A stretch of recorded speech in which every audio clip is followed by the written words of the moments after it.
Got the chick, I call it Lola. She feel like the ocean, like to drink and smoke some Doja. And I feel like smoking, plus she good at charming. What's up, guys? In this video, I'm going to be talking about the question, how harmful is vaping? I'm also going to explain what vaping is exactly and how it compares to cigarettes and other forms of smoking. So first of all, what is the difference between vapor and smoke? Smoke is formed from combustion. In other words, when you heat something up to the point that it burns. For example, lighting and smoking a cigarette. Smoke contains mostly solid particles and gases.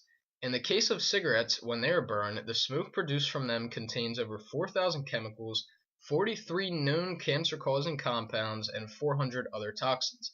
These include tar, carbon monoxide, as well as formaldehyde, ammonia, and other dangerous compounds. This is what makes smoking cigarettes so harmful to your body.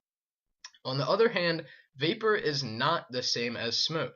Vapor is produced when a material such as e-liquid in a vaporizer is heated up just enough that it doesn't burn the material and combust, but it releases the desired compounds, which in most cases is nicotine or flavor. It eliminates all the other dangerous compounds. Nicotine itself, however highly addictive, isn't really the killer in cigarettes. All the nasty diseases and illnesses that smokers get over time are mostly from all the other compounds that are released in the smoke. So what is released when you vaporize e-liquids? They usually only contain 3 to 4 ingredients. One is propylene glycol, which is referred to as PG. It's a petroleum byproduct, and it is used to give a feel in the throat and also to carry flavor. In this article, I found that studies have shown PG to be safe to ingest orally, and the FDA has deemed it generally recognized as safe to be used as a food additive. However, most studies into the safety of propylene glycol look at ingestion rather than inhaling it in an aerosol form. Of the limited studies that exist, a long-term experiment was held in 1947 that judged that inhaling PG was completely harmless. The second ingredient is VG, or vegetable glycerin. On the previous article, I also read that it is a natural chemical derived from vegetable oil. It is commonly used in e-liquid to give a thick sensation to the vapor, and VG also has a slightly sweet taste and is considerably thicker than PG. The hit from a high VG fluid is a lot smoother than with PG. While nicotine and flavorings are commonly suspended in PG, some vendors offer a VG alternative to get 100% VG mixes. So these are the two main ingredients, and e-liquids usually come in a mix of these two or one of them, depending on how people prefer their liquids. The third ingredient is flavoring, of course, to add the flavor to the vapor, and the last but optional ingredient is nicotine, which I have already explained. Most people who vape use 0 or a low amount of nicotine.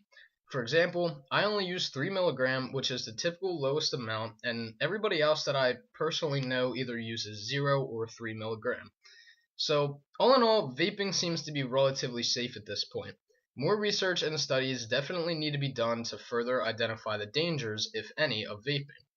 I personally have been vaping for around 2 years, and it has definitely kept me from smoking cigarettes, and I haven't yet, knock on wood, had any problems from it. I'm also an athlete, and I never find myself short of breath during sports events, practices, or working out. And this is despite me also having minor asthma, which I was born with, but I also haven't used an inhaler for that in a very long time. Of course, if you want to be 100% sure that you are healthy, you should probably stay away from anything like vaping or smoking just in case, but most people have some form of their own drug. Before I end this, I also wanted to make a few other points. Most people have heard of popcorn lung. This illness may, but not for sure, be caused by inhalation of airborne diacetyl. Diacetyl is a chemical used to produce the artificial butter flavoring in popcorn and other foods. Some e-liquids also contain this chemical, but in very low amounts, which is also being regulated by the FDA now. There have never been any cases of someone who vapes getting popcorn lung, and there are very few cases of it. And they normally come from factory workers who are around diacetyl all day, and they inhale large amounts of airborne particles. So it's pretty much a myth. Another thing that discourages people is the stories they hear of vapes that explode or catch on fire. While this is extremely rare, it has happened to me and a friend of mine. Both times we weren't vaping on it, luckily, but our batteries started to smoke while they were on the charger. Mind you, it is probably because the batteries we were using were damaged and were not wrapped properly. Of course, if you don't take care of your things, something like this could happen. But if you aren't worried about your new cell phone catching fire or exploding, I wouldn't be worried about an incident with a vape. Most cases like this occur because of either human neglect or some kind of mistake. So again, I wouldn't really let that get to you, and I wouldn't let that worry you either. Also, most mods nowadays are all regulated, and it's a lot more common to see incidents like this happening with mechanical mods, and a lot of time, like I said, it is because of some kind of human error. So I hope you guys found this information.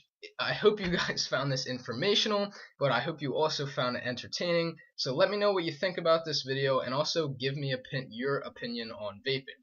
I'll see you guys next video.